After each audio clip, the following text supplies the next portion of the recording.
New information on a disturbing story developing at this time yesterday on Happening Now. A hearing is actually scheduled for today as well for a D.C. Metro Transit officer charged with trying to help the Islamic State. Nicholas Young, a 13-year veteran, was arrested yesterday in an FBI sting. He's the first American law enforcement officer to face federal terror charges.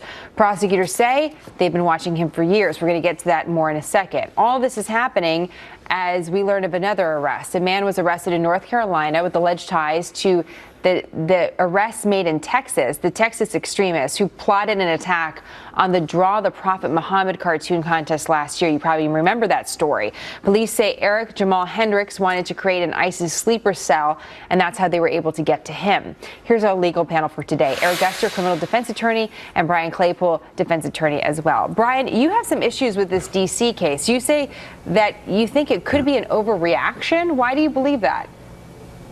Oh, absolutely, Jenna. In fact, I think this is a politically motivated arrest manufactured by the FBI and then rubber stamped again by the U.S. Department of Justice. Now, we just went through the FBI recommending not to indict our former Secretary of State with a mountain of evidence against her, rubber stamped by the U.S. Department of Justice, and now the timing is suspect, too. All of a sudden now, Mr. Young, who I haven't seen really any evidence, Jenna, to support this arrest for domestic terrorism, is now paraded into a courtroom in the middle of a presidential election. So I believe this is politically motivated. Interesting. All right. So that's what you believe based on what you're seeing that justify the arrest. Eric, here's what the charge papers say. They say that he sent numeric codes for 22 gift cards to individuals he believed had joined ISIS. And what he believed they were going to do with those gift cards was buy messaging apps so they could communicate under the radar. And they've been following him, law enforcement, they say, for years, and watched him even make trips overseas. So is that enough to arrest him? I'm sure it's enough. Let me tell you what the FBI does in cases like this.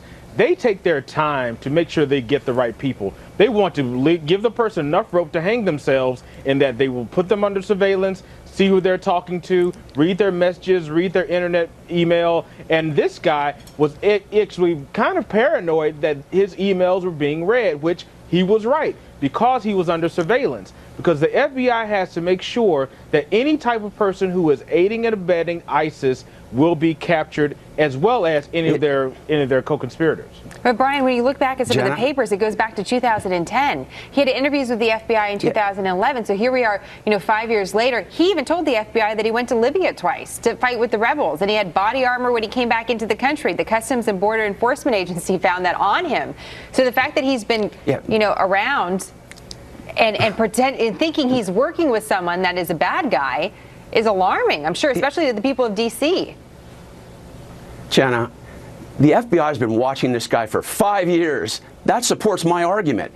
They hadn't found anything yet in 5 years to arrest this guy. Then all of a sudden, they use a $245 card that he sent to somebody overseas. There's absolutely no evidence that I've seen in the probable cause affidavit. Again, Jenna, we're talking about evidence, not allegations, much like Marilyn Mosby we just went through with Freddie Gray. She paraded all these allegations in an affidavit, in a probable cause affidavit, and then when the trial came, all the evidence fell through. There was none. Well, we don't have any. You raise an interesting question, risk? Eric. What about that? For this gift card and the amount that apparently it had on it, and the fact that he was working with an informant, not somebody that was really a bad guy, is it enough to charge him, to hold him, to arrest him?